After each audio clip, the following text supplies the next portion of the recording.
And yes, 2 Skip Sauntering Snippets done today.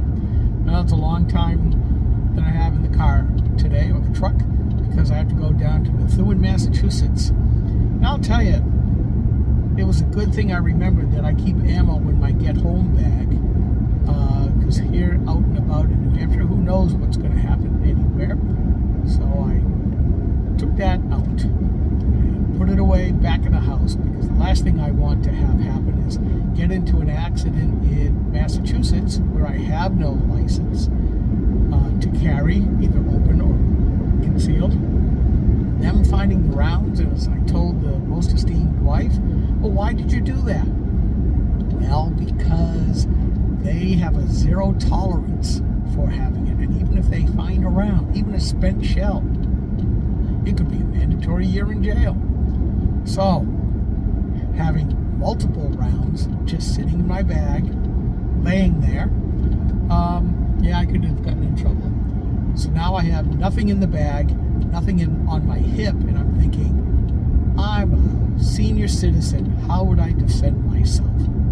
And the odds aren't very good going to a town that isn't exactly known for being really, really safe.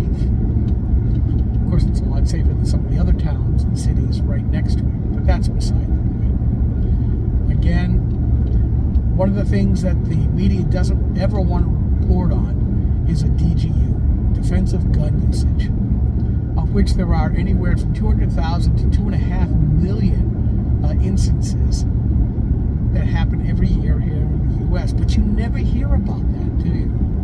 Because it goes against the leftist narrative, which, let's face it, most of the media, with the exception of Watt and Granite Rock and a few others, it's all about the narratives, and they are the lapdogs of the left. Oftentimes, they don't even have to pull the gun out of their holsters as long as they show it. And I've told the story about the elders coming home from Iraq, mustered out of the Marine Corps, and just happened to be helping one of his female friends late at night.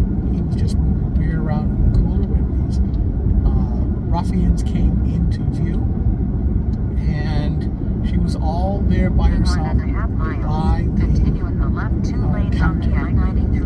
And he came out with a case of beer and just stood there with his hands on his hip, and next to his hand on his right side was his holstered pistol, a nice 9mm SIG. They took one look at him and silently went out the door. They left. It became evident that he knew what they knew, and what his female friend was scared over, that there was going to be a robbery and she might have gotten hurt. And all he had to do was stand there with a glower on his face and his hands on his hip. 15 minutes later, we found out later, there was a robbery of a convenience store. Same number of young men. Don't know if they were the same as what he had scared off at that then convenience store next to Irwin Auto in Laconia. That was many years ago now.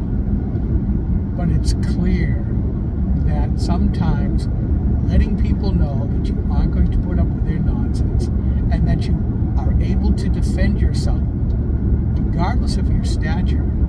And he had a bum knee, which is one reason why he still wasn't in Iraq or in the Marine Corps. He had gotten hurt while serving. Well, that evens the score. It evens the odds. And sometimes all you have to do is say, do you realize that there's something you must or should know about me that you don't before you do what it is that you want to do? So this is Skip Saunterings. Wasn't quite what I was going to do when I first turned on the camera, but hey, it works anyways.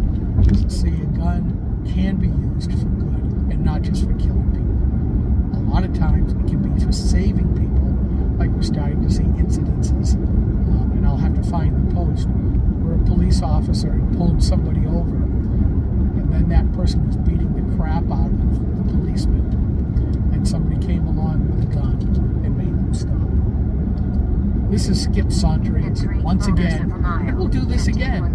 Thank you.